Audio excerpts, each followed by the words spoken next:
Hello everyone, I am Ibadur Rahman and in this video I am going to explain exercise 15A of class 8 mathematics. Chapter name linear equation in one variable. So let's start exercise. Solve the following equations. These are questions.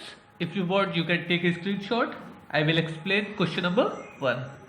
It is your question number 1, 3 in bracket x plus 1 plus 4x is equal to 24. अब देखिए इसमें x की value आपको solve करनी है। सबसे पहला काम क्या, ब्रैकेट को ब्रेक किया जाएगा। उसके बाद जो टर्म x से रिलेटेड है जिसमें जिसमें x आ रहा है उसको लेफ्ट साइड रोक लेंगे और बाकी सारे नंबर्स को राइट साइड ट्रांसफर कर दिया जाएगा। First of all break the bracket, 3 multiplied by x is equal to 3x and 3 into 1 is equal to plus 3. Okay, same as here, only 4x and 24. Now 3x and 4x is equal to 7x plus 3 is equal to 24. अब देखिए ये और ये add नहीं हो सकता क्योंकि ये लाइक टर्म नहीं है, अनलाइक टर्म है। इसमें x है, इसमें x नहीं है। तो सबसे पहला काम क्या करना होगा, इस 3 को राइट साइड ट्रांसफर करिए।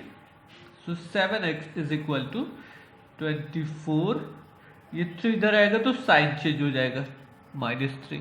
Clear? Now 7x is equal to 21.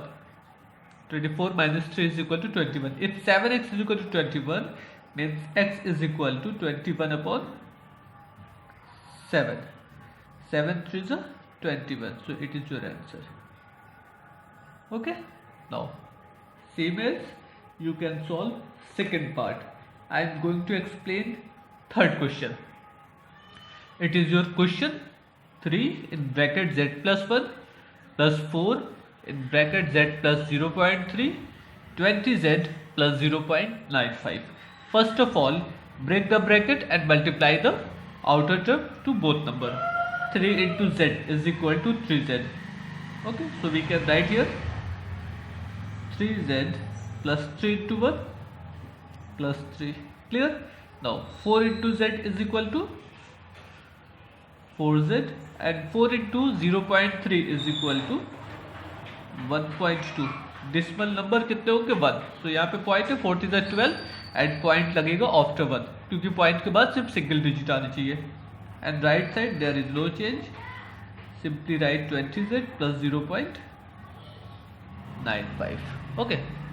Now 3z and 4z, add these two numbers, z as z is equal to 3 plus 4, 7z.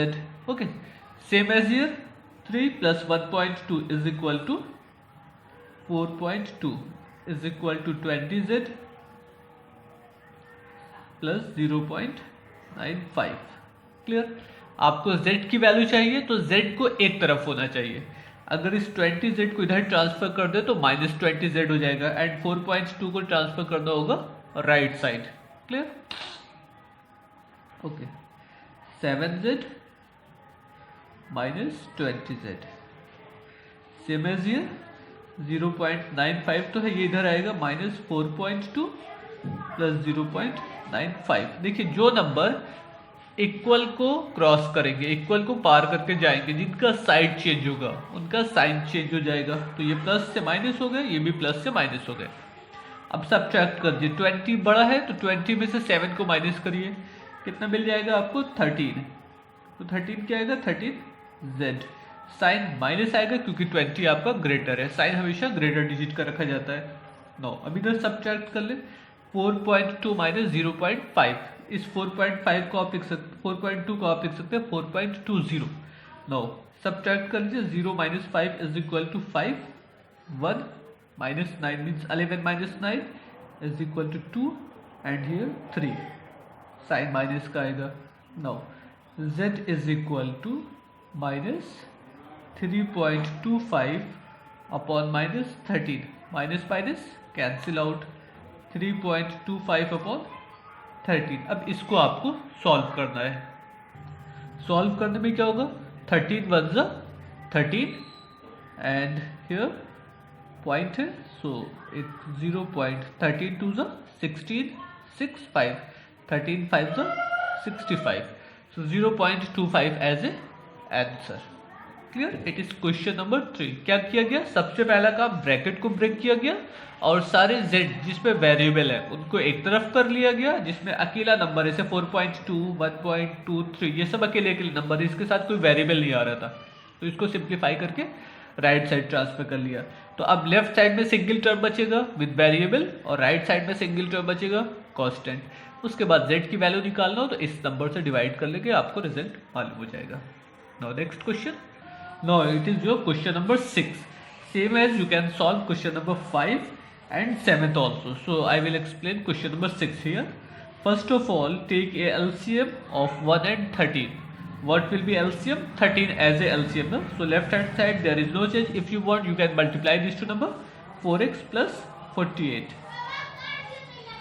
4x plus 4 12 48 upon 5. Okay. Here 13 as a LCM,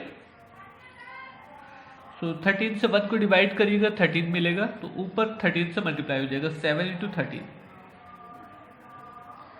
plus 5x। Clear? थोड़ा सा और इसको solve कर लिया जाए।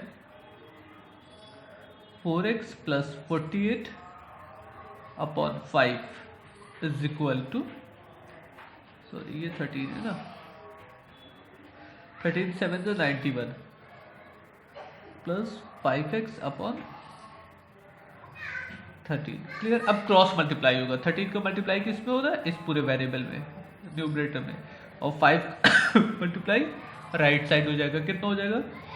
13 multiplied by 4x plus 48, 4x plus 48 एंड as as हियर 5 multiplied by 9x plus 51। Okay, now break the bracket and multiply outer term to inside number. अब देखिए 13 4s are 52, so we can write here 52x plus 13 into 48 multiply कर लीजिए। 13 into 48 624। Now here 5 1s are 5, 5 9s are 45 plus this 5x, so 25x। Clear? अब क्या करना है? सारे x के टर्म को एक तरफ कर लीजिए, ये भी x है ये भी x है। 52x minus 25x। Clear? Same as ये 400 55 minus 600 24। Subtract these two number, we get 27x is equal to minus, okay ये ग्रेटर डिजिट है, 624 में से 455 को माइनस कर लीजिए।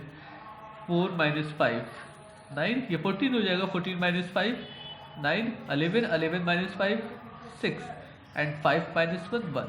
Okay so x is equal to minus 169 upon 27 as a answer. Wait कहीं mistake हो रही है, फिर से ऊपर से चेक कर लेते हैं।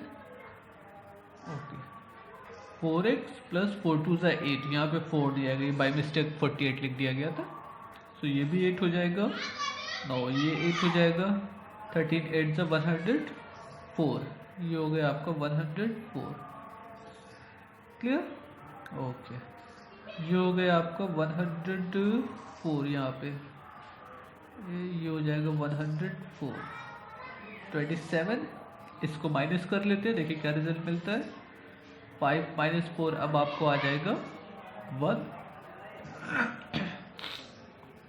Now 5 minus 0 5 and 4 minus 1 3 means 351।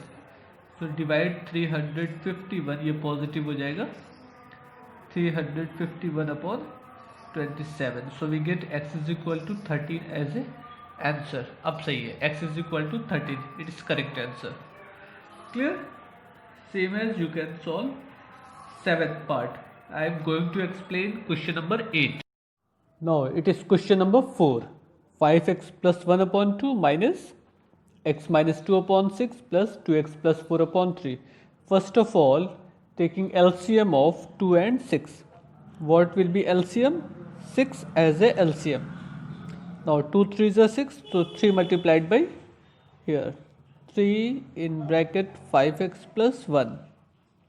Okay, 6 1s are 6, so here no change, x minus 2 and 2x plus 4 upon 3. Okay, now simplify. 3 2s are 6, 3 5s are 15x plus 3 minus x plus 2 upon 2 is equal to 2x plus 4 upon 1. Okay, now ये कितना हो जाएगा 5x 15x minus 1x is equal to 14x and plus 3 plus 2 is equal to 5. इस 2 का इसमें multiply कर देते हैं ना, क्रॉस मल्टीप्लाई हो जाएगा 4x plus 8, 4x plus 8. Now 14x minus 4x, 14x minus 4x, same as here 8 minus 5, so 10x is equal to 3, means x is equal to 3 upon 10, x is equal to 3 upon 10 as a answer. Clear? Same as you can solve question number 9th and question number 10th. So in next video we will discuss from question number 11. Question number 11, 12 and 13 we will discuss in next video. So try to understand all the questions, solve remaining part of this exercise. In case of any doubt, you may contact me on my WhatsApp number. Thank you everyone. Goodbye.